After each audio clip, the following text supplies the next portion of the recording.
Those 60 to 90-second, not reels, but videos and pieces of content that are out there are just gold. But it really does seem like that 60 to 90-second window is kind of that prime time that you can capture that attention and people will continue. They'll click over to your page to go look at more.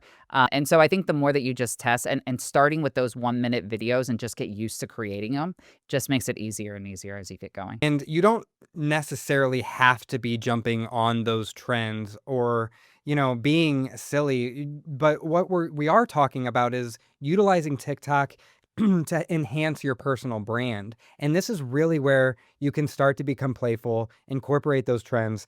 But you mentioned off the top, Joe, this is a great place to be educating Yes. and informing your audience as people continue to treat TikTok more and more like a search engine.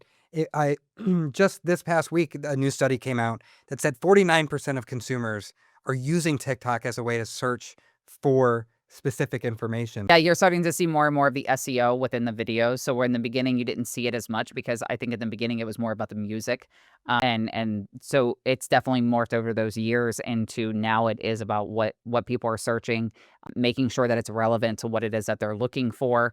Your e-commerce is just exploding on TikTok, and that's just going to continue. And you're seeing that more and more across all of the channels where that e-commerce is coming into play, and people are trusting the opinions. They're reading the comments and you're seeing just more trust come into these platforms of people getting used to utilizing them outside of just that social side of it. And as we've mentioned before, people trust people Yes. way more than they trust brands. And this is the best opportunity for you to put your personal brand forward and be able to garner that connection that you might not otherwise be able to get.